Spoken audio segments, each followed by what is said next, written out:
Hello everyone. This video is my part in the thread that is now going on for some times in the VC, Vinyl Tag 2018. But first, I've heard just 1 hour ago the sad news of Mark E. Smith, the leader of the band The Fall, that has just died from a terrible illness. And to commemorate Mark, here is, I think, the best album by The Fall, a live album, Total Turns. The Fall, Mark E. Smith.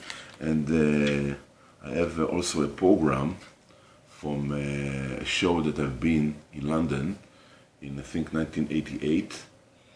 I'm a Curious Orange. This is a show of a collaboration between Michael Clark Company, which is a ballet group, and The Fall with Mark E. Smith. This is the program. Also, I've got merchandise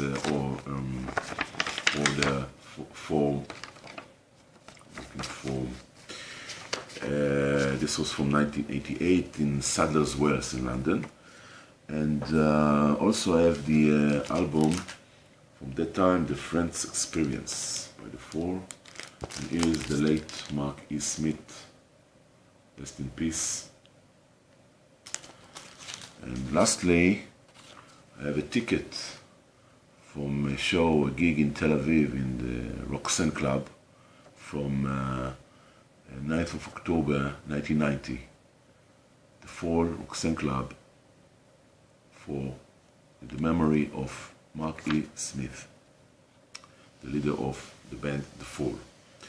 Now, get on to the business of this video, the vinyl tag. Now, it's going to be, I think, a long video, but should be a very interesting one, because you should learn, I think, many things about me and about my collection, and I have many stories to tell, 20 questions here. And we start with the first one. First video you ever saw in the VC. Well, I think it was 2013 when I looked for Beatles collection in the YouTube, and I just saw Sandro 1, Gary, and his video about the Beatles collection. And I'm not the only person that start with Gary Sandro 1. He's not around frequently nowadays, but still making videos from time to time. Now, second question, favorite record that you've discovered via a VC video. I've looked at, watched Vinylize. Vinylize recommended a label, a subscription label that's sending every month an album to all the subscribers, and the name of the label is Vinyl Moon. And Vinyl Moon, they are expert in mixtapes, albums by indie bands or indie artists, unknown one, from all around the world. And they also have a great art on their covers, and many inserts, beautiful inserts. And I will show you the last one that I've listened to. I had a very good deal for the first 11 albums, and then the next 7 albums, it was quite pricey, so I decided to cancel my subscription. But still, I've got 18th album, and I've listened to 15 of them, and this is number 15. So I need to listen to 3 more. And as I told you, the art here is quite amazing. First of all, on the cover you see a beautiful cover, and it's made, but still it's a bit glossy and embossed. The glossiness is embossed. I don't know if you can see it in the camera. And gatefold, and there's many things they adding to their albums. First of all, a booklet with all the participants in the albums, and I can show you this one. There's a band called Papa from Los Angeles, Chris Watts from Melbourne, Australia. Freedom Fry, again from Los Angeles. Sunstep from Philadelphia. Adam Jensen from Boston. Philbo River from Rome, Dublin, and Berlin. The Bones of J.R. Jones from Brooklyn, New York.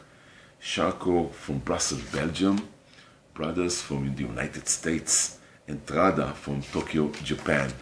Again, great art, and every song has its cover inside.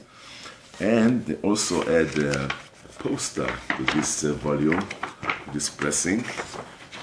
You see, the name of the theme of this volume is taking shapes.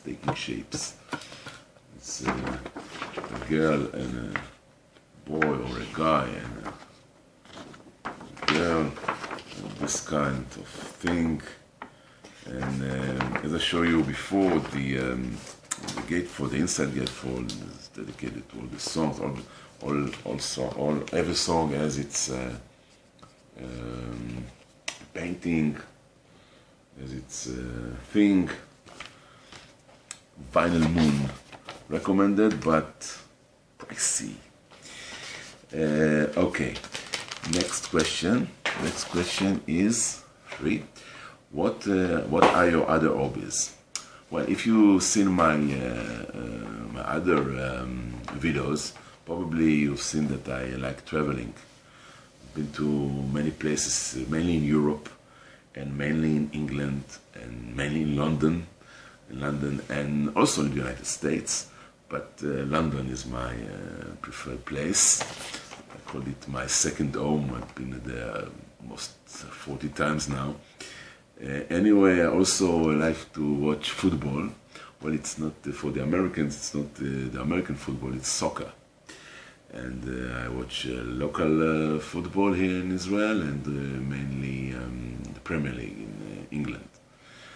And second and third, my third hobby is connected to music and to records. I like to collect magazines, original magazines from the 60s and 70s, music. And I have many volumes and many copies from the great Fabulous. You bear the name Fabulous, and it's indeed Fabulous. That was published in the 60s. You see the Beatles here, and I'll show you later other things about it.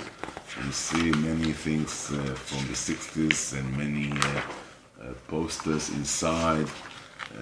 You see here the Rolling Stones and Paul McCartney and P.J. Proby and many others, artists like the late Cilla Black, and all kind of articles about music, about fashion, Dusty Springfield.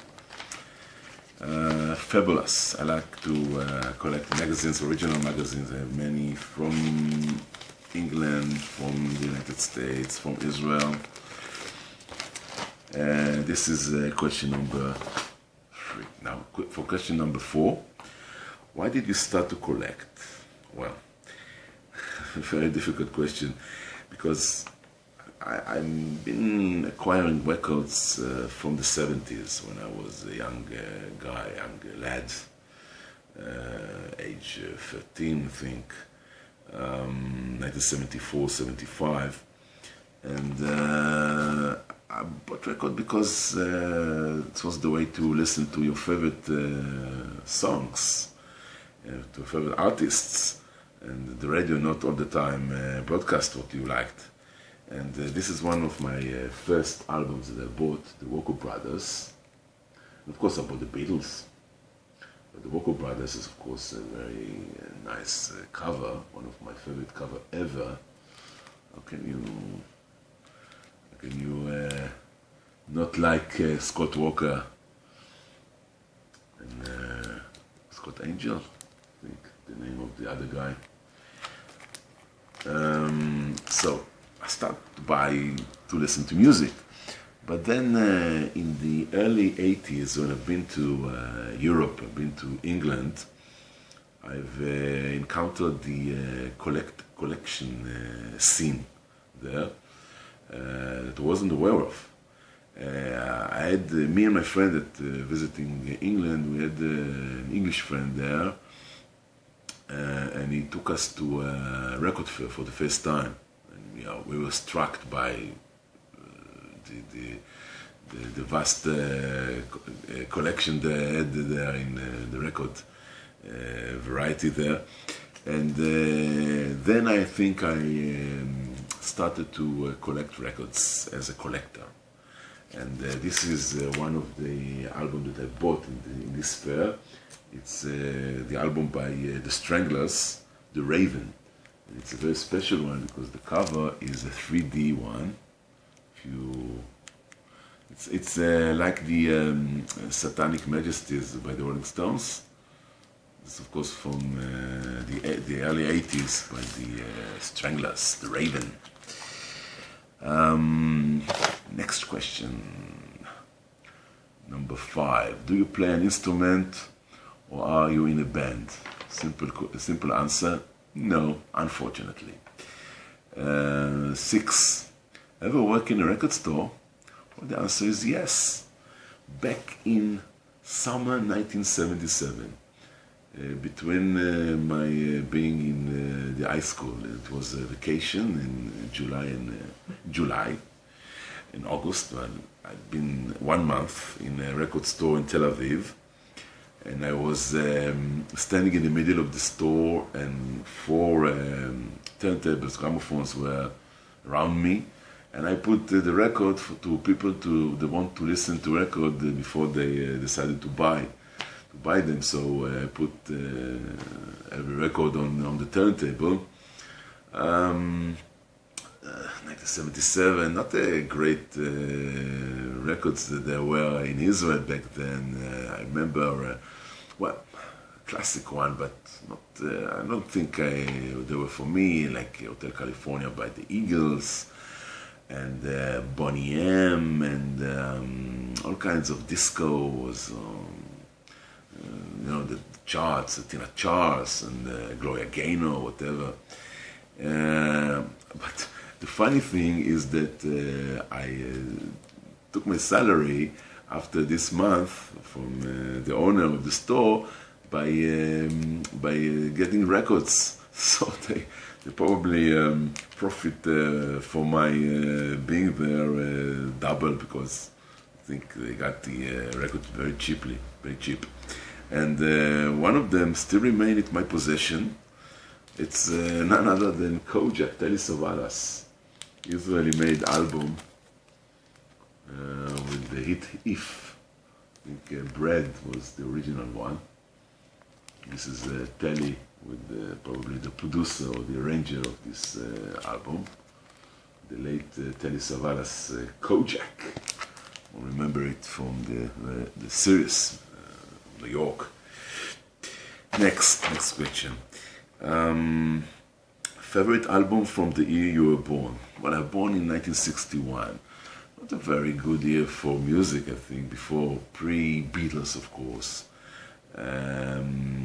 Elvis was recruited to the army, and we were left with one that's still one of my favorites, still from that time, from that era, Cliff Richard and the Shadows. This is for his 21st birthday, 21 today. And this is Cliff in the middle, and the Shadows, like Marvin. Yeah. And this is an Israeli-made album, laminated, flipback. 40 days. Not many hits from this album, but still. Cliff Richard and the Shadows, my favorite album from 1961, the year that I was born. Next one. What classic record have you never heard? Well, it probably will surprise you that I never heard a classic album by Fleetwood Mac, Rumors. I never heard it in full. I only heard the hits on the radio.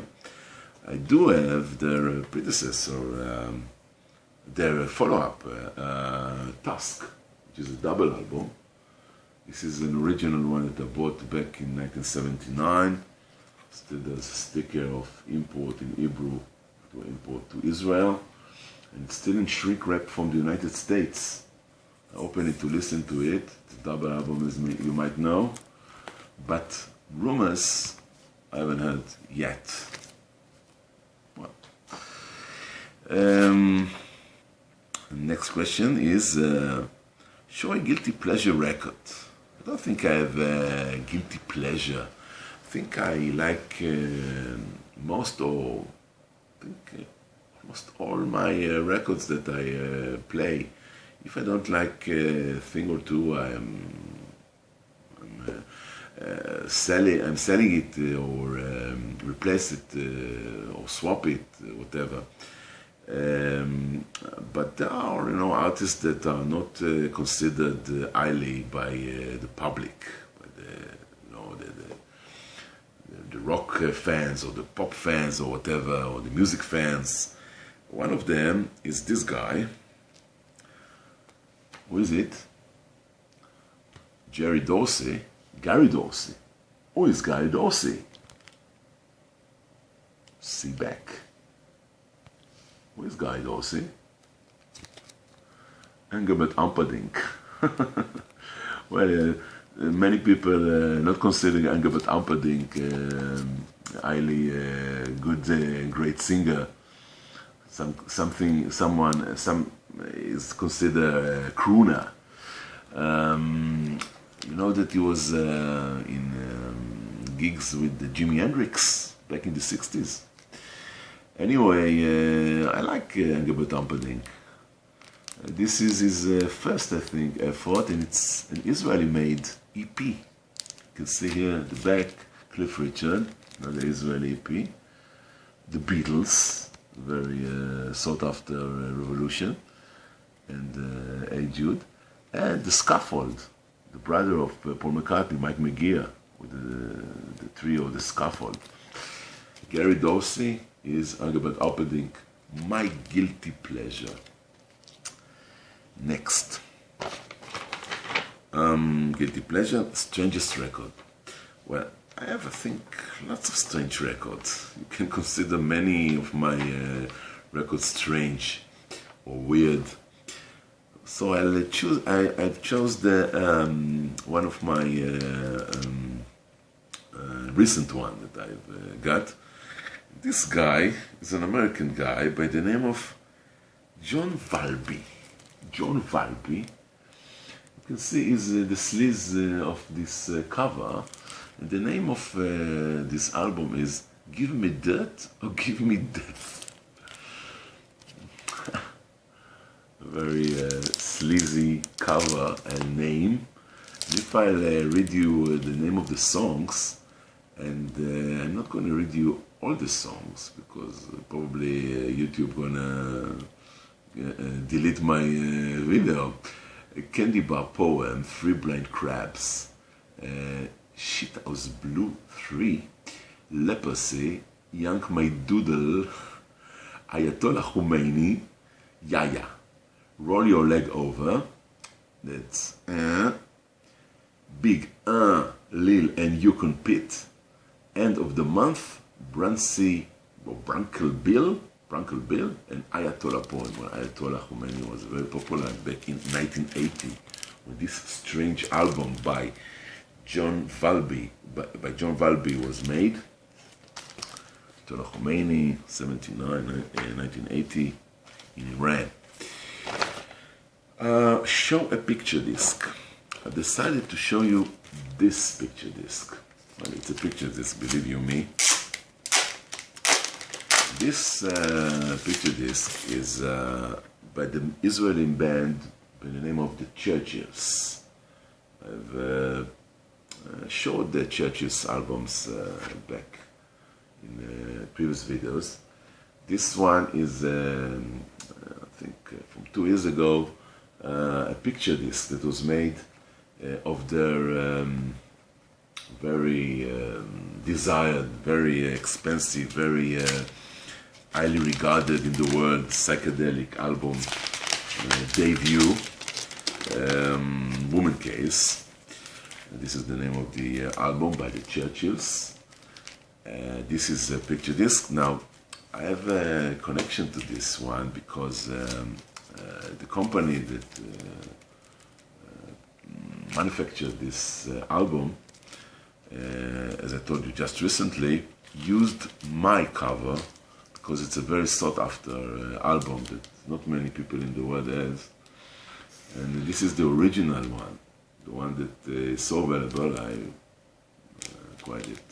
got it many years ago. This is the original label. See, almost near mint condition, cover and vinyl. And they scanned the cover, this cover, and they manufactured these records to the Israeli record public, and in the world. Also, not just picture discs, also ordinary reissues. Churchills, my picture disc for Vinyl Tag 2018. Best posthumous release. Now, the obvious one is, of course, John Lennon for me, but I decided to go not for John Lennon, but for an artist that died the same year. And this guy is the name of Ian Curtis. Now, if you know, Ian Curtis was the leader of the band Joy Division. This is a posthumous release that I bought when it was out back in 1980. Late 1980, after he committed suicide. It was before the assassination of John Lennon. This is a double album. The original one embossed factory label, logo, and the name Joy Division is embossed here, and the album, the double album of live recordings called Still. This is a felt cover. Very nice one, back from 1980, an Israeli record store by the name of House of Records, Better Taklit. Posthumous release. I have another story to tell you about Joy Division. I had back then a shirt of Ian Curtis, and when I traveled in 1983 to abroad, been to Germany, to Hamburg, walk there, you know, the place where the Beatles started, St. Pauli and all these places. There was a giant fanfare there, and I remember children ran after me, chased after me. They wanted the shirt. They wanted me to take off the shirt, and they wanted to buy the shirt for me. Of course, it was a T-shirt. Of course, I didn't wish to let them get my shirt. It was the only shirt back then when I walked in this fanfare. My question number 13: what artists do you possibly collect? Well, there's an obvious answer for me. The Beatles, of course. I collect possibly the Beatles from every country that I can get, every pressing that I find. I have all the Israeli record and things that are made here, and the Beatles. But I collect another one impulsively, and this guy is none other than Morrissey. Morrissey, as you know, was the leader of the Smiths, so I collect Smiths records, but also his solo effort. And this one, by the way, is a very hard to get album. It's called Southpaw Grammar, and it's from 1995, the time when the CD were at its height of popularity, and vinyls were not popular at all. Very few were made, and it's now selling in ridiculous money. I think $200 and more. You can see it's the limited edition booklet. I bought it back in 1985 because I never stopped buying vinyls, even back then. I never sold my vinyls. I call it vinyl. I preferred vinyls over CDs then and now. So Morrissey is another impulsive buy for me. And the back I've kept the tickets of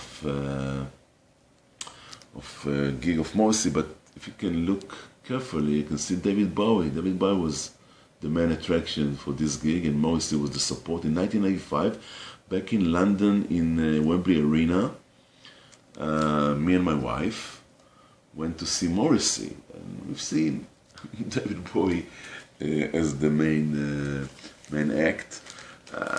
It wasn't the greatest gig ever because Morrissey was not in his prime. I think Southpaw Grammar, although very expensive to buy now, it's not his best record.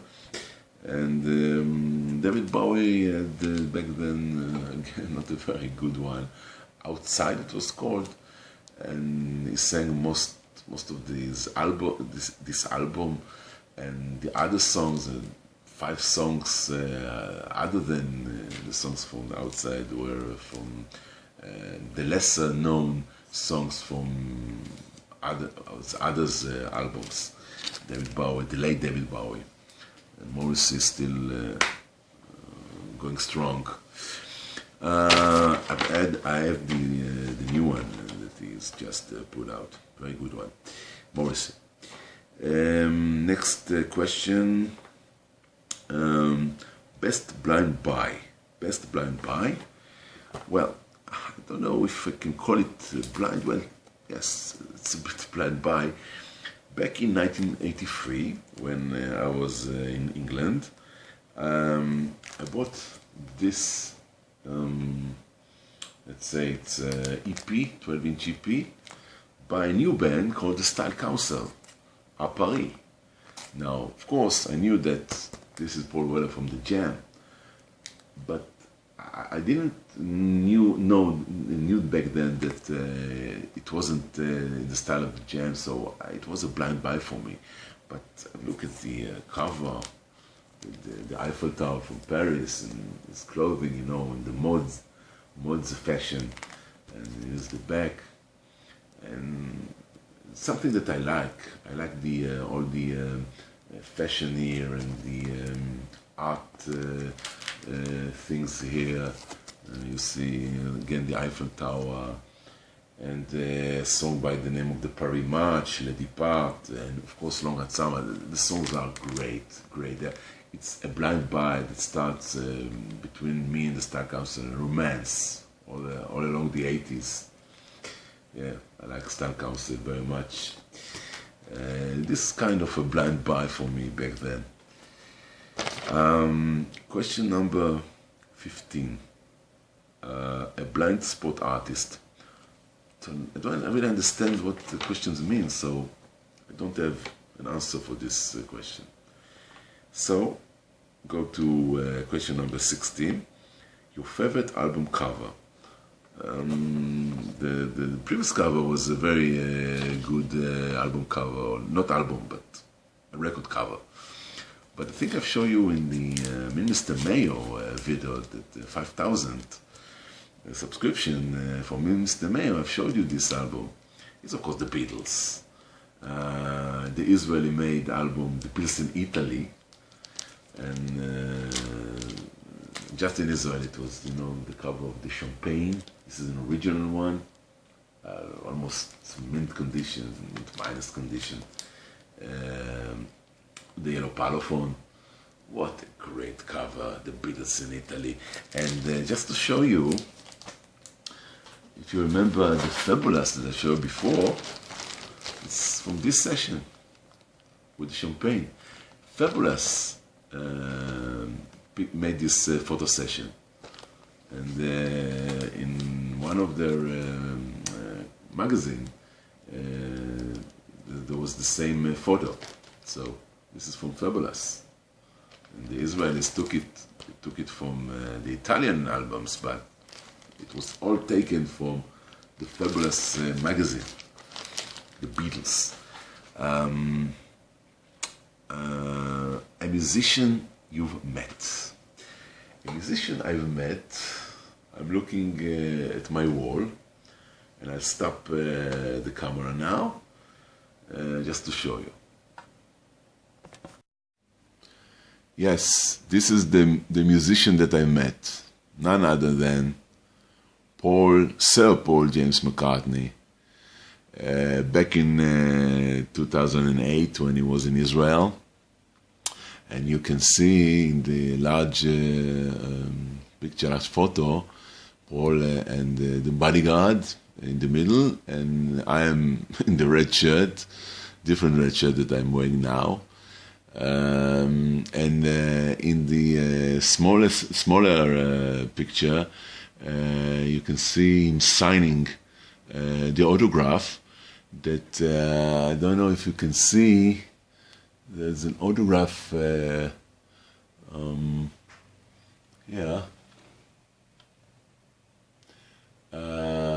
and he signed for me, Paul McCartney, and the ticket that you see here is the ticket of the show in Israel back in 2008. This is a non-used ticket, VIP ticket, basically, that I haven't used.